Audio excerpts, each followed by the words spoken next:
Bienvenue sur Azimut. Ici, nous parlons orientation. Retrouvez tous nos contenus et nos outils pour les parents sur azimut-orientation.com.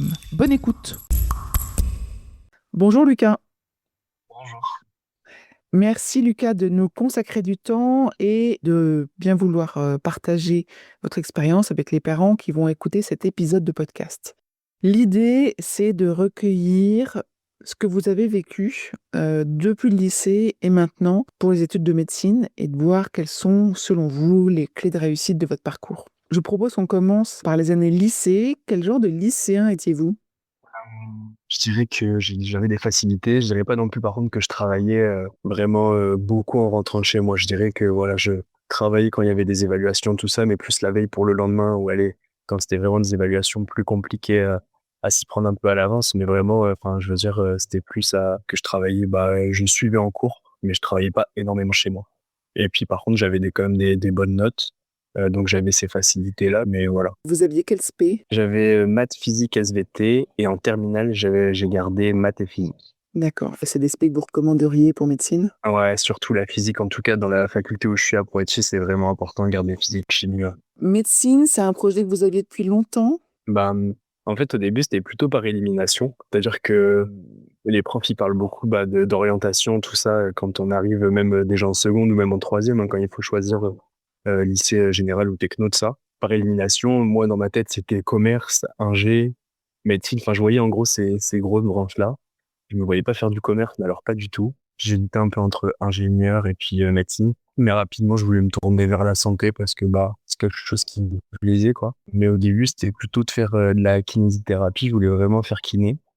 Parce que je faisais du sport quand j'étais au lycée, tout ça, et de par des blessures ou des rencontres avec des kinés, ça m'a plutôt de m'orienter vers la médecine. Enfin, je savais vraiment, l'année dernière, en première année, j'étais certain de vouloir faire médecine. Donc dans Parcoursup, il y avait que des vœux santé ? Ouais, il y a que des vœux santé. De mémoire, j'avais mis 7 vœux de LAS, que la LAS, elle compte que pour un seul vœu. En tout cas, à Poitiers, c'est comme ça que ça se passe.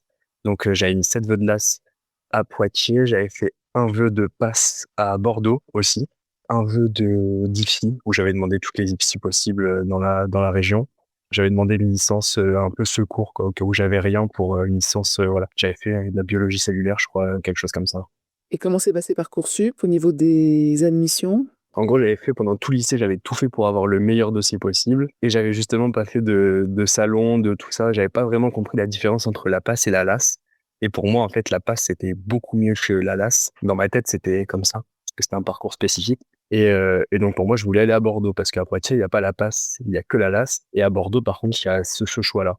Donc, du coup, j'avais demandé la passe Bordeaux, j'avais tout fait au lycée pour avoir un bon dossier, tout ça, j'avais fait un service civique, etc. Et j'avais quand même plutôt des bonnes notes et le bac de français, j'avais eu des plus ou moins bonnes notes, donc je me suis dit, bon, je pense que Bordeaux, normalement, ça devrait le faire. Et au final, j'ai été, je crois, 6 millième sur 10 d'attente à Bordeaux.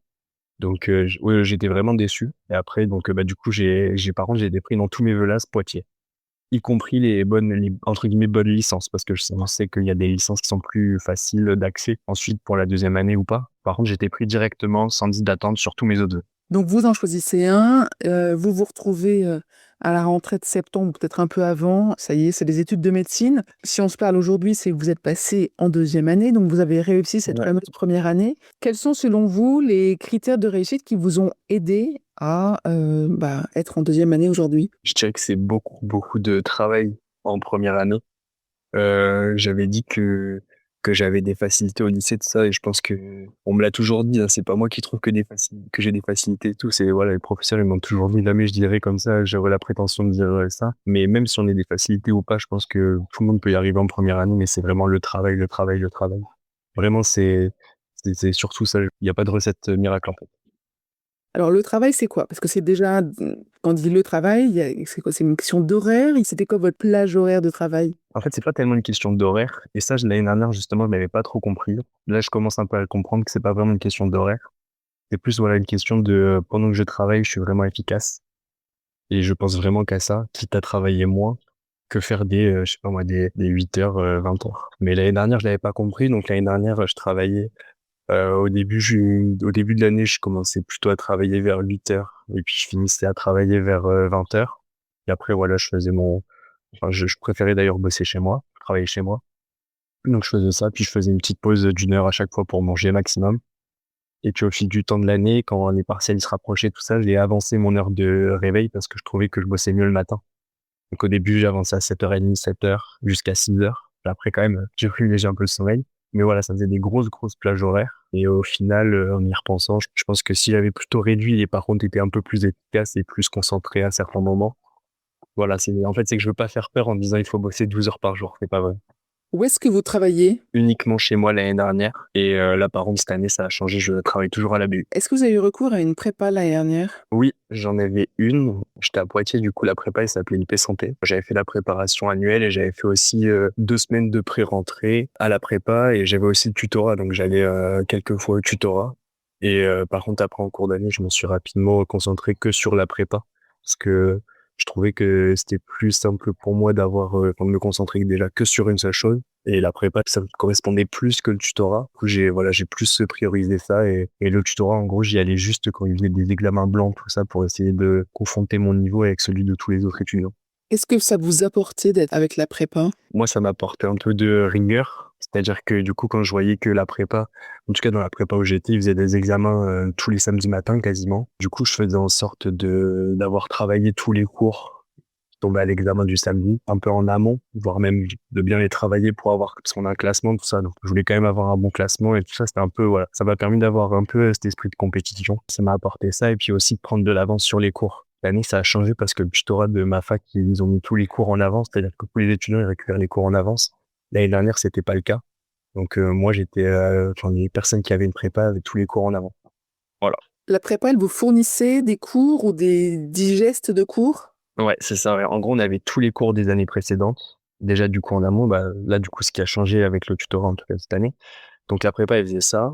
Et en plus de ça, elle nous les actualisait, du coup, quand il y avait, quand les cours, ils sortaient à la faculté, quoi. Parce que des fois, il peut y avoir des petits changements. En réalité, les cours, ils changent pas tellement. En tout cas, dans la faculté, c'est les mêmes cours depuis, en tout cas, en LAS, c'est les mêmes cours depuis des années et des années. Et vous avez parlé de semaines de préparation en fin d'été. Ouais. En quoi ça consiste? Ça consiste à prendre de l'avance sur le premier semestre de santé. Je sais plus combien de pourcentage, parce que les prépas, ils disent à chaque fois, vous prenez tant de pourcentage d'avance sur le programme. Du coup, ce que je peux dire, c'est que tout le mois de septembre, tous les cours qui sont tombés à la faculté, les gens, ils avaient déjà tous fait pendant les semaines de préparation. Donc, ça aide et à ça. Et surtout, moi, ça m'avait aidé à trouver ma méthode de travail quasiment avant la rentrée, quoi, histoire de savoir un peu comment travailler et pas arriver en septembre et pas trop savoir comment travailler. Je savais déjà dès le mois d'août, je m'étais vraiment mis.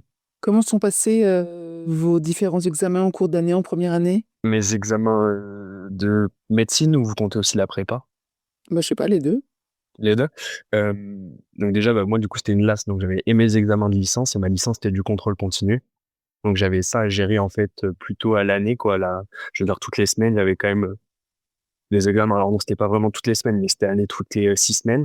Donc je devais quand même faire attention à ça parce que bah, si je réussissais pas ma licence, je pouvais pas après pouvoir tenter le concours de santé. Donc du coup, j'avais ça à gérer. Et en gros, c'est ce contrôle continu là, en tout cas ma licence. En licence, j'avais la licence sciences du langage et ça allait. Enfin, franchement, les premiers partiels n'étaient pas très compliqués. On a tous eu des plutôt bonnes notes. Donc voilà, ça m'a permis de valider le premier semestre avec une bonne note. J'avais eu 16, je crois. Comme ça, le deuxième semestre, j'ai pu vraiment me concentrer sur les cours de santé.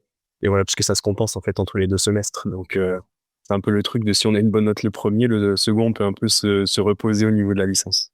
Et après, au niveau de la médecine, je voyais que j'avais des bons classements, parce qu'en vrai, les notes, ça veut un peu rien dire, hein. On peut avoir dans une faculté 20 et dans l'autre 10, ce serait la même chose. Mais je voyais qu'en tout cas, le classement n'était pas mauvais, voire même bon, très bon au début de l'année avec la prépa. Je voyais que j'étais quand même dans les premiers, et puis après, j'ai commencé un peu à descendre jusqu'au concours, où par contre, au concours, j'ai eu des bonnes notes au premier semestre. J'étais content de moi. Et des notes, en gros, qui pouvaient me permettre d'accéder en deuxième année direct sans aller à l'oral.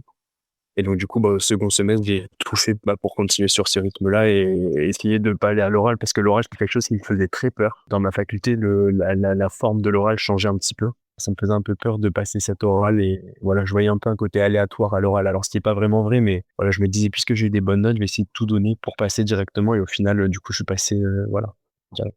Donc là, vous êtes en médecine maintenant, en deuxième année?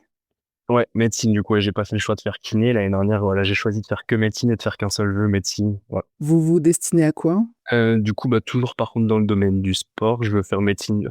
Alors, avant en médecine du sport, ce que je veux faire, c'est MPR, c'est médecine physique réadaptateur. Donc voilà, c'est par exemple des personnes qui ont des maladies neurodégénératives, tout ça, et les aider pour la rééducation, en tout cas dans la vie quotidienne aussi, s'adapter à la vie quotidienne, tout ça. Voilà, c'est quelque chose qui me plaît vraiment.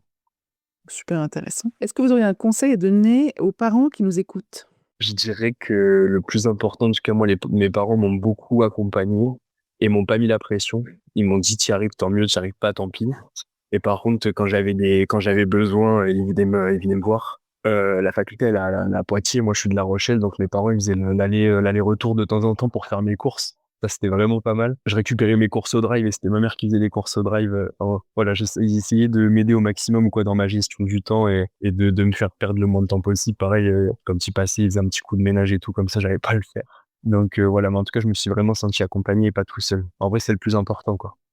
OK. De Soutien pas se sentir tout seul. Ouais, ouais. Soutien psychologique, logistique, et une vraie présence sans pression. exactement. Je vous remercie beaucoup. Merci beaucoup pour ce témoignage, ce partage d'expérience. Ça sera sûrement très intéressant pour les parents qui l'ont écouté. Merci beaucoup, Lucas. Merci beaucoup. Pour aller plus loin dans l'accompagnement de votre enfant, rendez-vous sur azimut-orientation.com. Tous nos contenus y sont classés par thématique et vous pourrez consulter notre calendrier, notre annuaire d'experts et vous inscrire à la newsletter pour ne rien louper. Merci pour votre fidélité. À bientôt.